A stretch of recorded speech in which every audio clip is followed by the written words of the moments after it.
Bonjour à toutes, bonjour à tous. Merci à votre président d'avoir pensé à m'inviter pour m'exprimer sur un sujet qui me passionne autant. Je remercie également toutes les personnes qui nous ont accompagnés pour cette aventure qui vous permettra, vous en tant qu'étudiante, en tant qu'étudiant dans le secteur de la santé, de bénéficier des conseils des adultes et surtout de préparer votre avenir professionnel. En rentrant dans cet établissement, j'avais comme sujet comment maîtriser son environnement immédiat. Comme nous avons plusieurs occasions de nous retrouver dans la semaine, ce sujet je le diffère et je vais traiter un autre sujet inspiré des échanges que j'ai eus avec le directeur tout à l'heure. Finalement, je me lance sur le choix du métier. Mais en vous questionnant sur vos différentes situations, j'ai pu comprendre que vous avez déjà choisi pour l'essentiel vos métiers. Donc, il n'est pas intéressant pour moi de vous parler de comment choisir le métier de vos rêves. Et ce qui m'est vraiment cher pour moi, c'est de voir qu'un étudiant ayant un parcours méritant, qui a travaillé de longues années, de trouver un travail rémunérateur, un travail qui le passionne, un travail qui lui plaît. Et pour ce faire, il est important, une fois qu'on s'engage à vouloir devenir infirmier, qu'on se prépare dès à présent. Donc pour ma part, j'ai retenu comme sujet final comment préparer son insertion professionnelle. Un projet professionnel, une situation professionnelle future, vouloir exercer un métier, ça doit être d'abord une passion. Et lorsque nous avons eu à échanger ce matin, j'ai compris que pour l'essentiel d'entre vous, le métier d'infirmier constitue une passion. Quand on est passionné, on est prêt à exercer un métier pour lequel on n'est pas censé rémunérer. Mais certaines passions se font à travers des activités génératrices de revenus. Si c'est pour vous cette occasion de manifester vos talents et qu'on vous paye, tant mieux. Il y a d'autres personnes qui optent pour développer leur passion gratuitement. Cependant, ce qui est le plus important aujourd'hui, il faut qu'on arrive à concentrer toute notre énergie sur comment cette situation professionnelle future se prépare dès à présent. On ne peut pas attendre à la fin des 3 années pour chercher un travail dans le public ou dans le privé. Aujourd'hui, vous avez la chance d'être en fin d'année 2023 où plusieurs informations sont accessibles à travers Internet, à travers des livres, à travers des différentes communications que vous pouvez suivre. Donc vous avez la chance de vivre dans un monde où l'information est accessible à qui veut se documenter. Donc il est important pour moi de vous le signaler. Deuxième élément, quelqu'un qui veut réussir, il y a de très grandes possibilités. Et surtout quand on vit dans un pays où il y a des opportunités. Donc pour moi, la question de la responsabilisation ou de la responsabilité de l'individu pour réussir ne doit plus se poser. Et ça me permet tout de suite d'introduire en vous proposant 4 points sur lesquels je vais débattre avec vous en une trentaine de minutes. L'idée de préparer son projet professionnel. Je veux devenir infirmier. Comment je dois m'y prendre dès la première année est un sujet d'actualité pour vous. Parce que vous êtes en train de construire une feuille de route qui va vous permettre à la fin d'obtenir un emploi ou de créer votre propre emploi.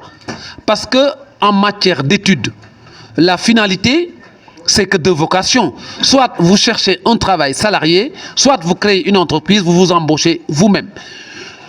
L'idée, pour moi, quel que soit le chemin emprunté, il faut le préparer. Pour préparer son insertion professionnelle en tant qu'infirmier, je vais vous présenter un contexte dans le domaine médical.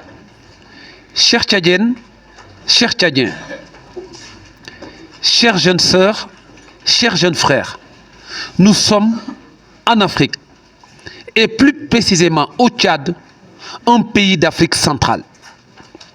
Quand on parle de la santé, la première chose qui peut nous frapper, c'est le plateau technique. Nous n'avons pas la chance de vivre au Tchad avec un plateau technique diversifié et moderne. C'est pourquoi plusieurs personnes qui disposent des moyens conséquents optent pour se faire soigner à l'étranger. À l'étranger, dans des pays tels que la France, les États-Unis, la Chine, le Japon, ces pays ont déjà développé de bonnes astuces en matière médicale, de sorte que leur population ne souffre pas de certaines pathologies, de sorte également que leur population trouve des solutions à leurs problématiques de santé. Certains Africains qui ont les moyens également traversent l'Atlantique, partent dans ces pays pour bénéficier des soins de qualité. Une personne qui est malade ne peut pas se projeter dans un avenir prospère. Donc toute personne a envie d'être d'abord en bonne santé pour développer ses projets personnels et professionnels. Donc il est important pour moi de présenter ce contexte en vous disant qu'au Tchad, même si le plateau technique n'existe pas, ou il n'est pas diversifié, ou il n'est pas moderne, il est important qu'on puisse réfléchir dans quelles orientations nous pouvons nous lancer pour répondre à ce défi qui est important. C'est un challenge également. Au Tchad, si une personne veut accoucher, en tout cas dans les hôpitaux, dans les centres de santé, on a un dispositif médical qui est préparé et qui est fabriqué dans d'autres pays. Et nous avons juste acheté ce dispositif pour faciliter l'accouchement des femmes. Les seringues, les bandes compresses, la salle de travail, les outils de travail pour le médecin, l'infirmier, la sage-femme, ainsi de suite. Tous ces appareils sont fabriqués ailleurs. Finalement, accoucher, donner naissance, permettre à une personne de naître en Afrique, les autres populations hors d'Afrique, les grands pays, les pays développés, y apportent leur contribution. Sans ces pays, naître en Afrique dans des situations modernes est difficile. Et Dieu seul sait, avant l'apparition de ces technologies, nos grands-parents, nos arrière-grands-parents accouchaient sans difficulté, accouchaient sans de grands problèmes, accouchaient avec efficacité et efficience.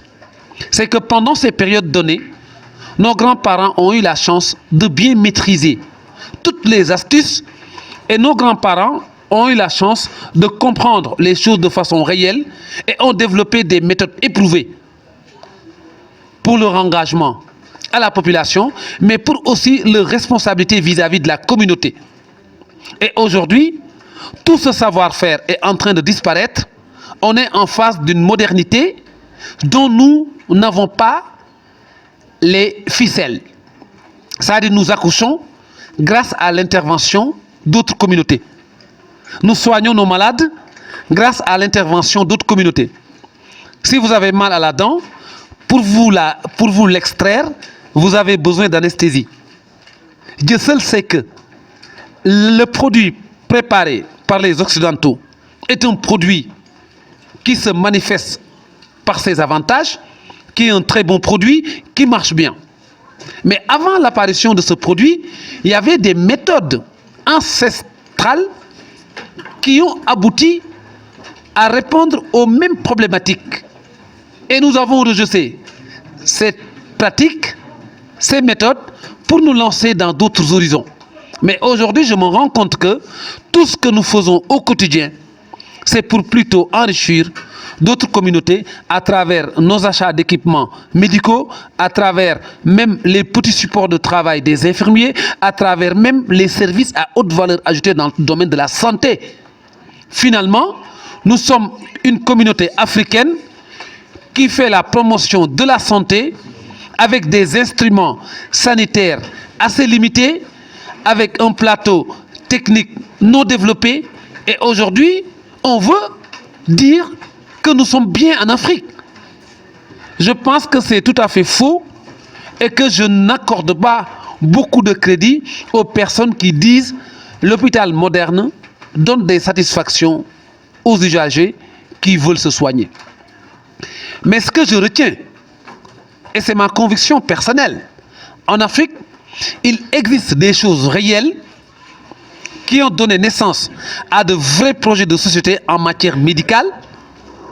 Et ce sont des techniques qui ont donné de très bons indicateurs en matière de soigner les patients, en matière de réponse pour des produits pour certaines pathologies, et tout aujourd'hui est en train de disparaître. J'ai peur, chers infirmiers. J'ai peur, chers futurs pratiquants. J'ai peur, chers tous, parce que nous sommes en train de nous livrer dans une bataille où nous ne maîtrisions pas les rênes et les fondamentaux de comment nous pouvons vaincre. Donc mettez-vous en ordre de bataille. Mettez-vous au premier rang. Donnez-vous l'opportunité de réfléchir sur l'écosystème de la santé au Tchad. Et rien ne vous empêche de réfléchir à améliorer l'existant. Et ce que je peux vous permettre de faire, c'est de vous inciter à comprendre qu'avant l'arrivée de la technologie moderne, les personnes se soignaient au Tchad. Les femmes accouchaient au Tchad. Il y avait des réponses à l'ensemble des défis que nous traversons aujourd'hui. Donc pour moi, on ne peut pas me dire que nous n'avons pas de seringue, nous ne pouvons pas satisfaire les besoins d'une personne qui a une pathologie où il faut la piquer avec une seringue. C'est vrai qu'on n'a pas d'autre choix parce que nous ne les avons pas développés. Il existe des moyens sur lesquels nous pouvons travailler pour répondre à ces contraintes. Pour moi, tout problème qui se pose peut trouver sa solution si on y réfléchit bien. Je voulais vraiment introduire à travers ce contexte pour vous faire comprendre que le métier que vous souhaitez exercer plus tard, c'est un métier pour lequel ce sont les étrangers qui nous fournissent les équipements. Donc sans la fourniture d'équipements des étrangers, votre métier ne se fera pas. Donc votre métier est menacé sans la présence des étrangers. Et je trouve ça alarmant, je trouve ça catastrophique, je trouve ça difficile. Si les Blancs arrêtent de fournir au Tchad les équipements hospitaliers, vous n'exerciez plus votre métier. Je ne suis pas raciste. Je ne suis pas contre les Blancs.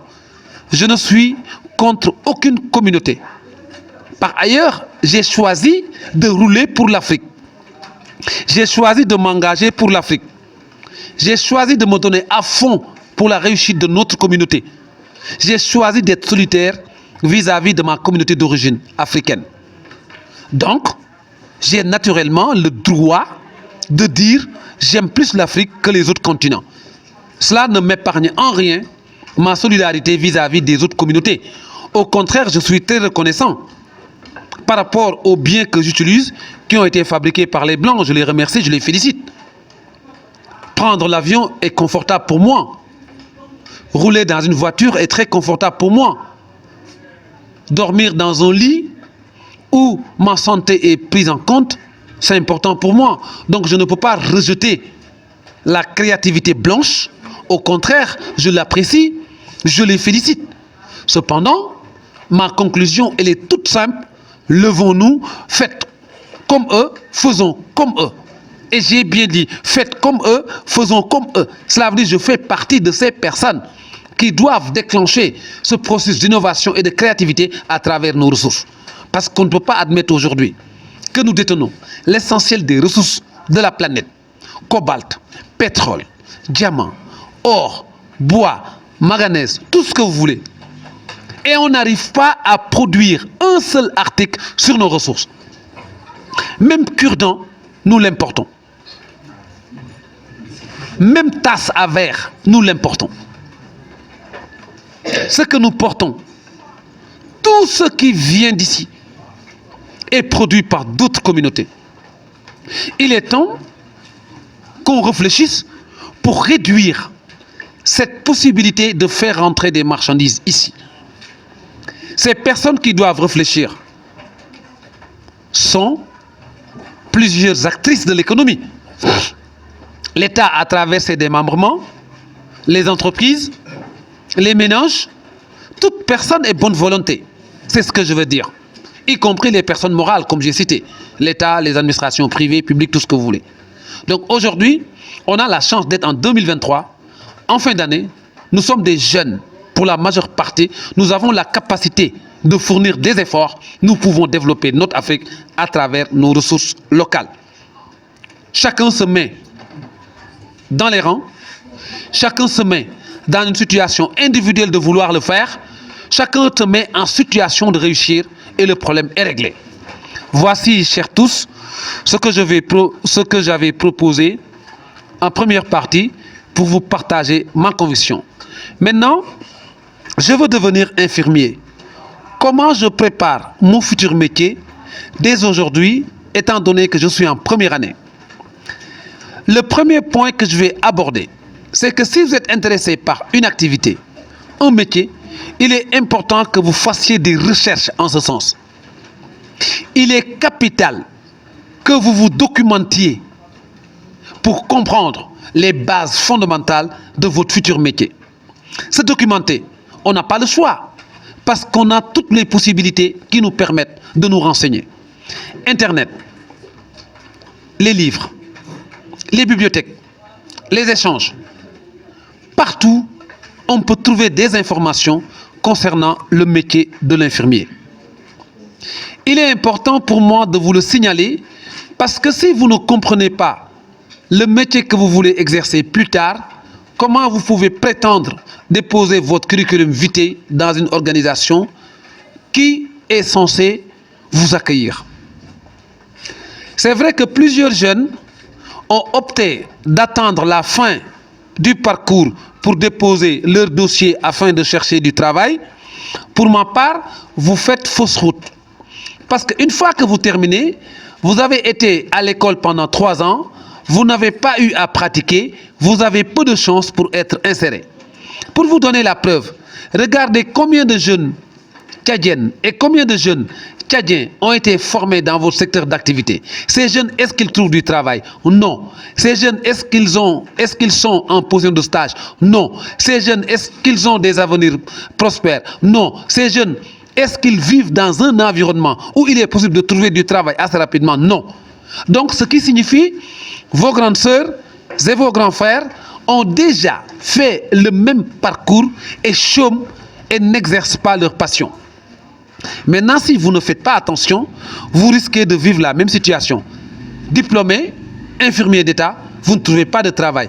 Je suis en train de vous dire, le travail se prépare aujourd'hui. Et vous vous lancez dans une aventure de maîtriser le métier que vous voulez exercer d'ici 3 ans. En 3 ans, vous avez la possibilité de bien comprendre le métier de l'infirmier. En 3 ans, vous avez cette opportunité de vous renseigner, de vous documenter, de vous former, de pratiquer, d'essayer et de préparer votre insertion professionnelle. Vous savez, j'aimerais bien le répéter. Vos grandes sœurs, vos grands frères qui ont fait les mêmes parcours sont restés à la maison et n'ont pas trouvé d'opportunité.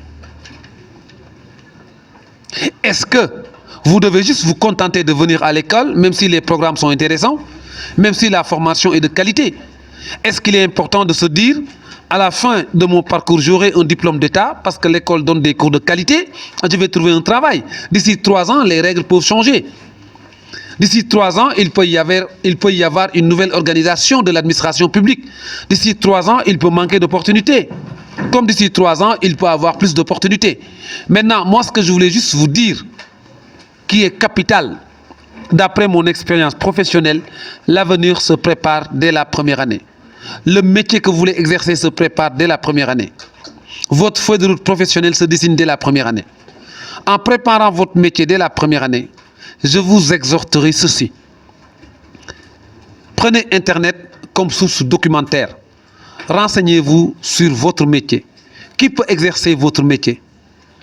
Quelle formation doit faire la personne qui veut exercer votre métier? Quelles sont les qualités d'une personne qui veut exercer votre métier? Quelles sont les compétences à développer pour exercer votre métier?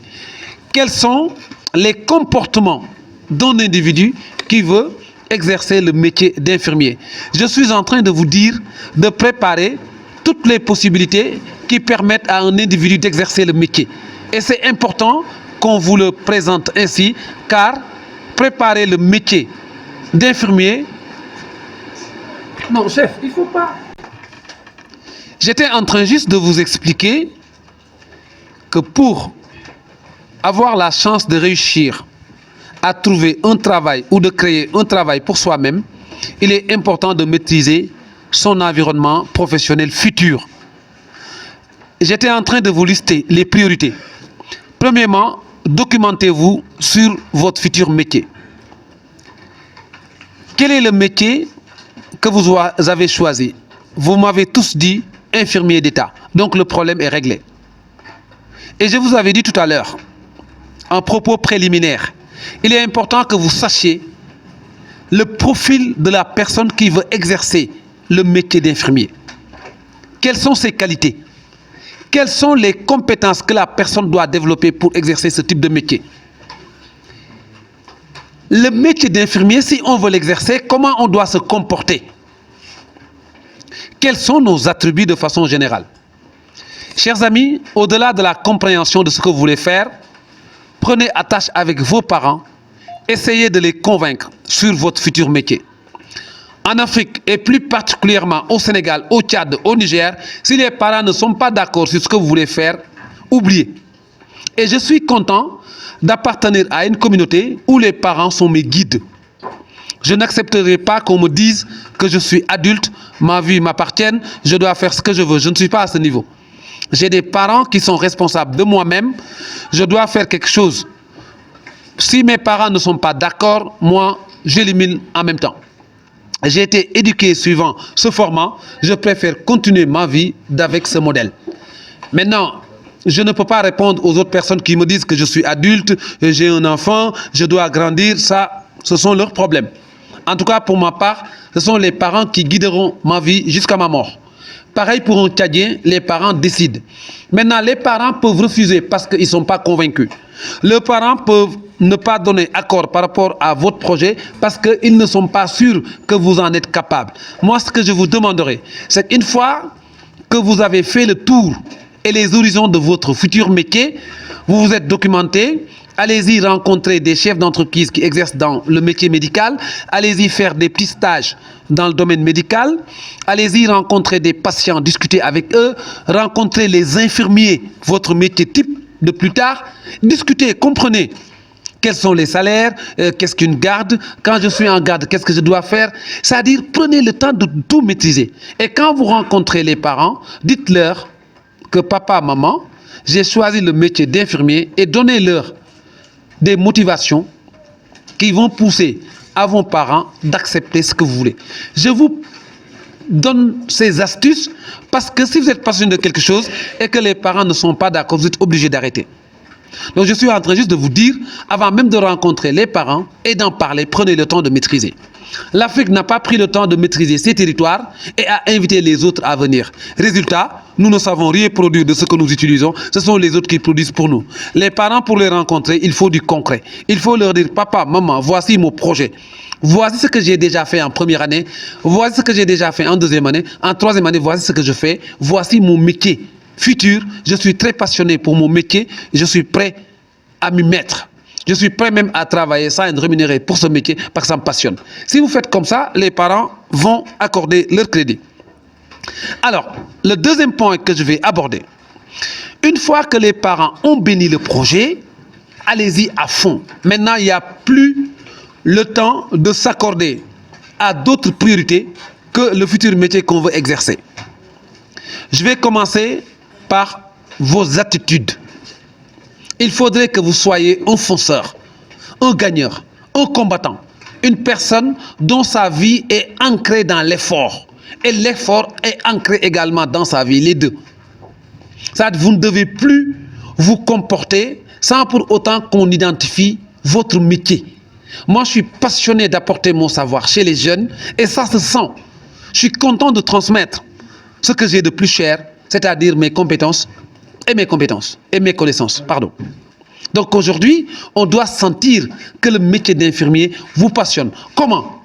Je dois avoir des blouses blanches à l'école avec l'insigne rouge le plus. Je dois avoir dans l'expression de vos visages que vous voulez devenir infirmier.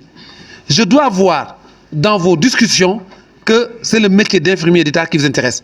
Je dois constater partout où vous passez que vous serez un futur infirmier.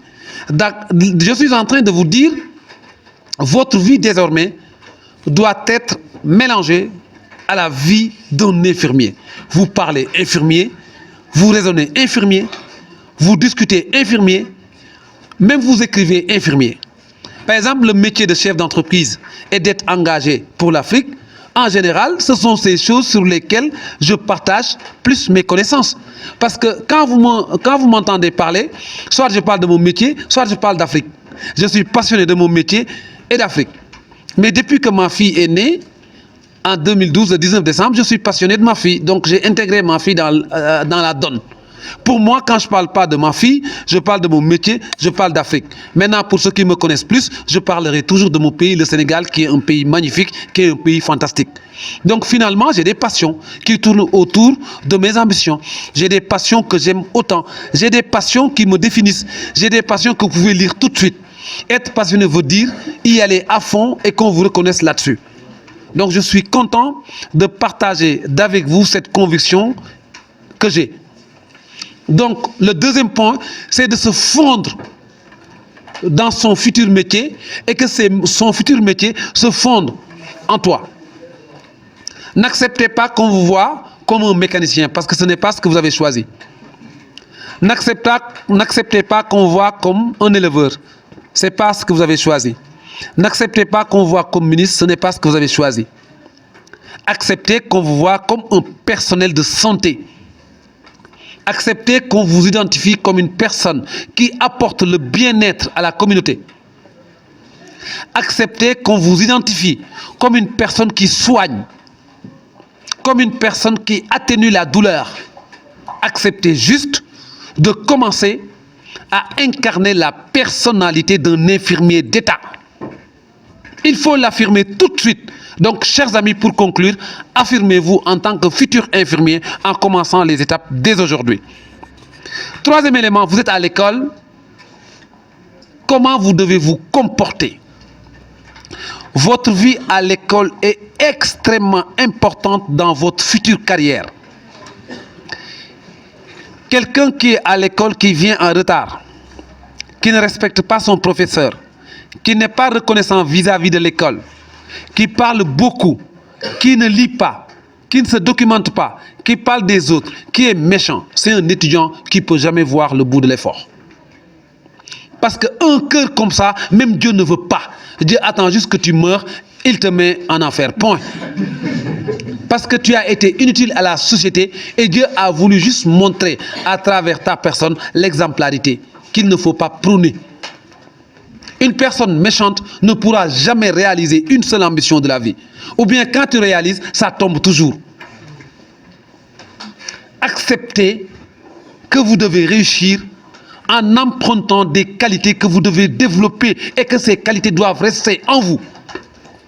La qualité d'un homme discipliné. La discipline doit être la première règle quand on rentre à l'école, quand on marche dans la rue, quand on s'adresse à la communauté, quand on est en classe, quand on parle avec son enseignant, quand on parle avec ses camarades de classe. La discipline doit être la priorité de tout étudiant pour parfaire son comportement. Sans discipline, rien n'est possible. Un pays doit être ordonné, organisé et coordonné. Pour ce faire, je reviens toujours à la notion de discipline. La discipline peut ouvrir plusieurs portes de la vie. Le deuxième point, par rapport à ma troisième partie, construire votre vie en faisant des efforts permanents et des efforts constants. La permanence et la constance sont deux éléments qui doivent fonder vos initiatives d'effort. L'effort, c'est quoi finalement? Je veux aller au champ, c'est 3 km de marche. Je suis fatigué, comment je peux aménager un temps de repos pour y arriver? L'effort, c'est quoi? C'est d'être fatigué, de reconnaître qu'on est fatigué, mais de le garder pour soi-même, de développer la résilience pour réussir à atteindre sa destination finale. L'effort, c'est quoi? C'est de dire pendant 3 ans, je dois étudier. Mes parents n'ont pas les moyens. Je me limite à ce que j'ai dans ma cagnotte.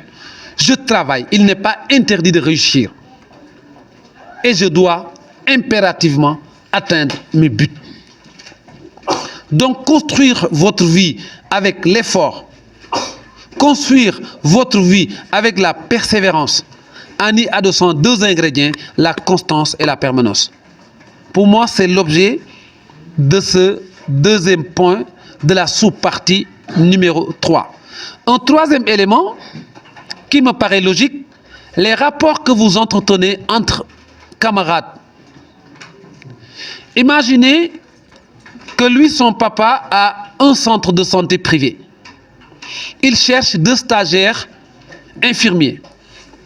Mais si vous êtes dans la classe, une personne qu'on identifie qui perturbe tout le temps, il ne va jamais vous recommander à son père. Si vous êtes identifié dans la classe comme quelqu'un qui fuit les cours, qui parle derrière les professeurs, comme quelqu'un qui manigance, comme quelqu'un qui triche, comme quelqu'un qui n'est pas sérieux, il ne va jamais vous recommander à son père. Donc même entre étudiants, vous devez développer un comportement serein. N'attendez pas que l'enseignant arrive, que vous lui montrez que vous êtes sérieux. À son absence et à sa présence, vous devez avoir le même comportement.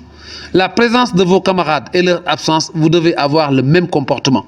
Vous devez incarner le sérieux, incarner l'attitude positive.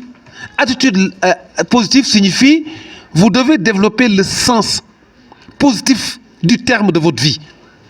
C'est très simple pour moi. On ne peut pas dire non à des choses qu'on peut faire. On ne peut pas s'imaginer la non-réussite. On ne peut pas s'imaginer que tout est caduc. Ce n'est pas possible. Donc pour moi, il faut impérativement développer de bons rapports entre vous et développer le sérieux entre vous, développer des relations profondes et de gratitude entre vous et surtout, montrez-vous solidaires. Vous ne pouvez pas construire une nation prospère sans la solidarité. J'ai montré au professeur Guimet que je suis solidaire vis-à-vis de son projet. Parce qu'en bâtissant cette école, j'ai pu imaginer les choix qu'il a pu faire. J'ai pu imaginer le nombre de sacrifices. J'ai pu imaginer les nuits blanches passées sur son ordinateur. Je peux imaginer également les efforts qu'il a fournis. Et en montant cette école, j'ai pu constater des choses qui sont réalistes. Je veux promouvoir une société éducative de qualité. J'ai peu de moyens, j'y vais avec. Je construis au fur et à mesure.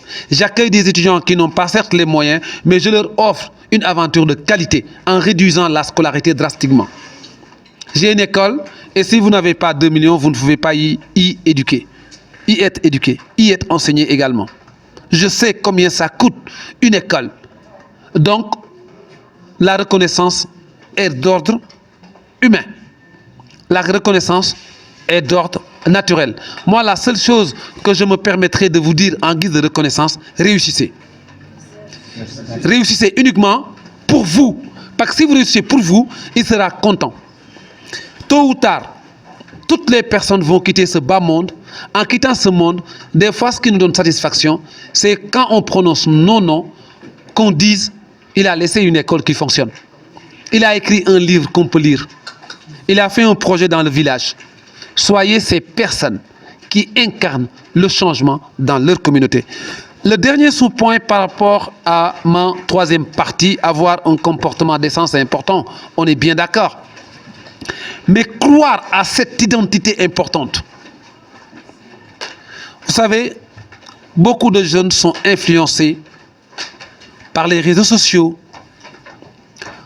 Beaucoup de jeunes suivent des personnes qu'elles ne connaissent même pas. Ces personnes qui connaissent d'autres personnes qu'elles ne connaissent même pas, moi j'ai pitié et j'ai peur. J'ai la chance de ne pas être dans les réseaux sociaux. Je ne veux pas y être. À part WhatsApp, je ne connais aucun autre réseau social. TikTok, j'entends parler, je n'ai jamais vu, je ne veux pas voir. Les autres réseaux sociaux, je ne veux même pas entendre parler. Je veux vivre sainement. Je veux vivre librement. Je veux vivre sans pour autant m'attarder sur les contenus qui ne m'apportent rien. Ici, je suis présent au Tchad, à Bangor, parce que je crois à ce projet. Mais si on me demande d'aller chez TikTok pour faire des vidéos, je ne le ferai pas. Parce que je pense que je perdrai mon temps. Si on me demande d'aller sur Facebook pour communiquer avec les personnes qui me sont chères, je ne le ferai pas.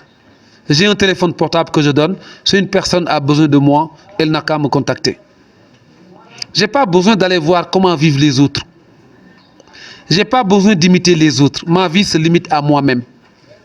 La seule chose que je me permets de faire en pensant aux autres, c'est de leur apporter ma contribution pour leur réussite. C'est la seule chose que je peux imaginer. Mais je ne peux pas me permettre d'aller voir comment vivent les gens pour les imiter. J'ai la chance d'être têtu. J'ai la chance de ne jamais comprendre cette phrase « on n'invente pas la roue » ou « on ne réinvente pas la roue ». Ces deux formules sont utilisées par plusieurs spécialistes pour dire l'Afrique doit suivre. Moi, je dis non, on doit créer notre propre identité. Et de cette identité, j'en conclus, j'en suis fier que ce soit en ces termes que je vais conclure cette troisième partie. N'acceptez pas d'être défaitiste. Défaitiste, c'est pas bon. Soyez parmi les vainqueurs. Soyez les personnes qui croient au combat. Et le combat, il est personnel. Il n'est pas collectif. Si quelqu'un vous demande de venir pour mettre en place une stratégie pour combattre, dites non, d'abord réussissez avant d'aller dans la partie collective. Ne vous laissez jamais, jamais influencer par la communauté. C'est ce que je voulais dire comme troisième point. Maintenant, le quatrième point, c'est le plan d'action. Mes chers amis, ici et maintenant, je vais me permettre de me lever et vous demander d'écouter attentivement mon quatrième point qui symbolise ma conclusion. Lorsque je vous ai adressé la parole, toutes les personnes qui ont eu à partager leur projet nous ont expliqué ceci: je veux devenir infirmier d'État. En plus d'être infirmier d'État, j'ai 3 à 4 personnes qui veulent s'engager dans une carrière hautement qualifiée en devenant docteur ou chirurgien, ainsi de suite, comme vous voulez. Vous êtes en train de me dire que vous voulez sauver nos vies en nous soignant, en nous assistant lorsque nous serions dans le coma peut-être, en nous proposant des médicaments lorsque nous serions malades. Vous êtes en train de me dire que vous pouvez nous assister en cas de danger. Si vous voulez nous assister en 2028, 2029, 2030, il faut que cette assistance, vous commencez à creuser les rênes dès aujourd'hui. Le 11 décembre 2023 et l'année tire à sa fin. C'est-à-dire tout de suite vous dites quelles sont les qualités d'un infirmier, qu'est-ce que je dois éliminer de mon comportement pour mieux développer les qualités d'un infirmier.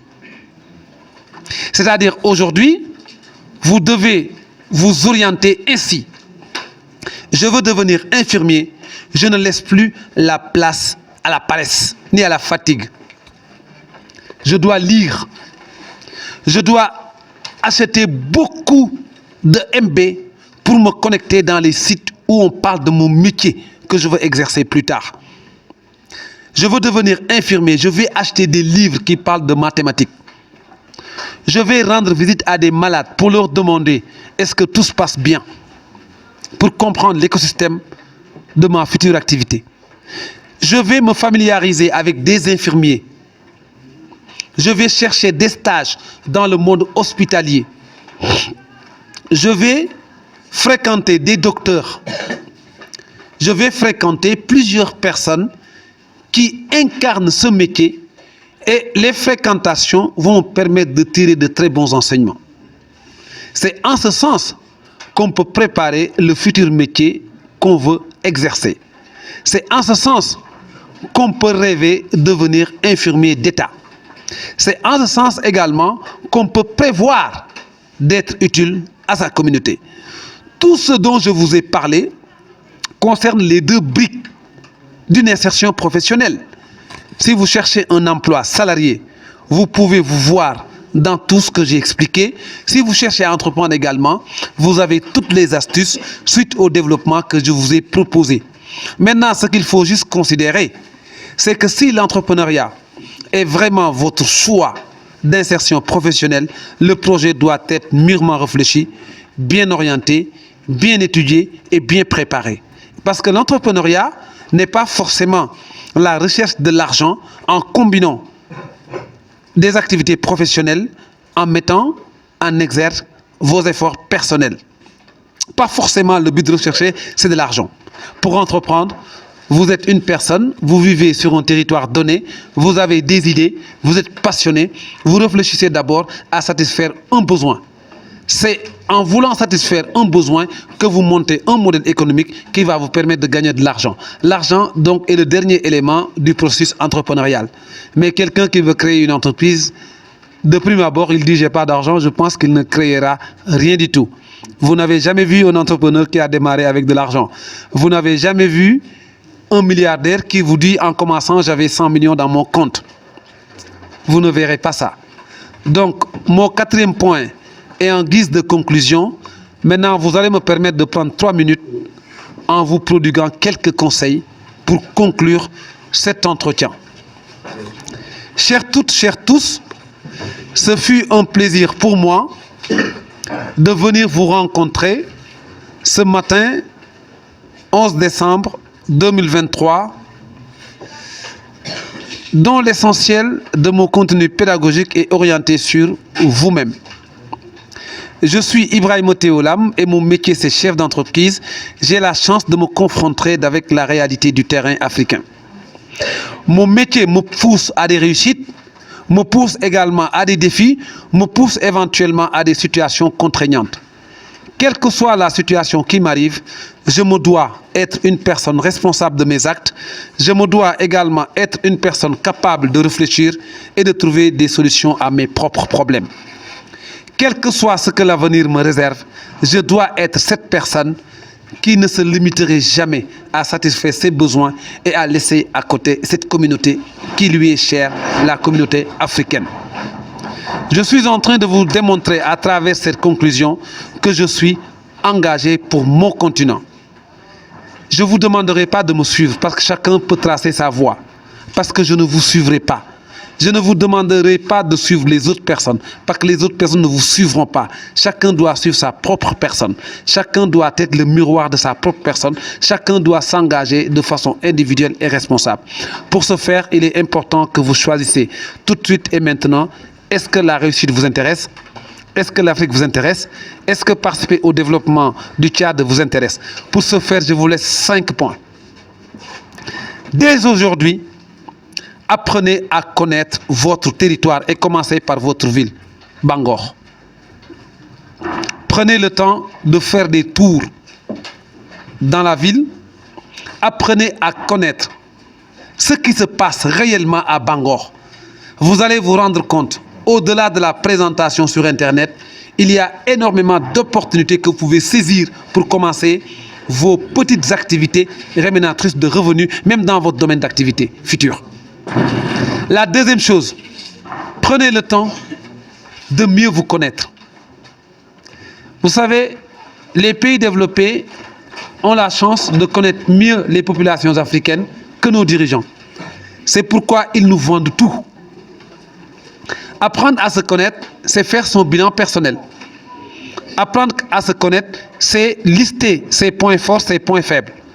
Apprendre à se connaître, c'est de lister également ses compétences. Ce que tu sais faire réellement. Troisième point, mettez-vous dans l'action. Je vais lire un livre, prends le livre et lis tout de suite. Je vais aller acheter de l'eau, lève-toi, vas-y, achète de l'eau.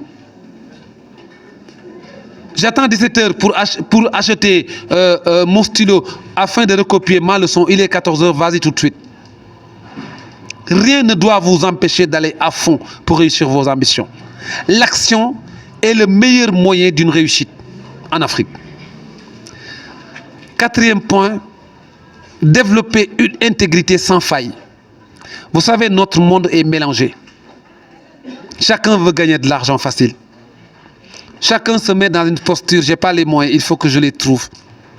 Mais soyez cohérents dans la démarche que vous allez opter. Vous êtes libre de faire un choix. Vous êtes libre d'imaginer votre vie future, mais attention aux dérives de la société. Le cinquième point, et j'en termine, vous êtes jeune, faites attention à vos actes d'aujourd'hui. Si vous posez un acte aujourd'hui, ça peut se retrouver dans les générations futures. Parce que nous sommes dans un monde tchadien où la quasi-totalité de la population a accès à un smartphone. On peut vous filmer à n'importe quel moment. On peut vous enregistrer à n'importe quel moment. On peut inventer une vie que vous n'avez pas à n'importe quel moment. On peut vous taxer de tout et que vous n'êtes pas tout. Quelqu'un peut même aller sur Internet, fabriquer des informations fausses et les poster et les partager. Donc faites attention à ce que vous faites. Si vous devez faire des choses qui ne sont pas en ligne droite avec votre conscience, essayez de sortir de ce cadre. Faites de votre mieux pour rester concentré sur des activités lucides. Faites de votre mieux pour que l'effort soit votre principale arme de bataille. Faites de votre mieux uniquement pour soigner votre comportement. Monsieur le Président, Docteur Sali, chères étudiantes, chers étudiants, chères personnes qui nous ont suivis, moi-même, c'est sur ces mots que je vais conclure cette rencontre en vous remerciant et en vous disant que je suis très épanoui de passer autant de temps avec vous, en échangeant, en rigolant, en discutant et surtout en trouvant des repères par rapport à nos futures situations professionnelles. Merci et bravo à tous.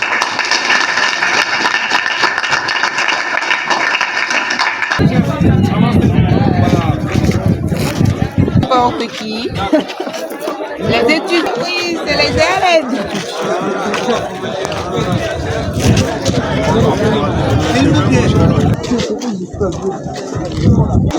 Oui.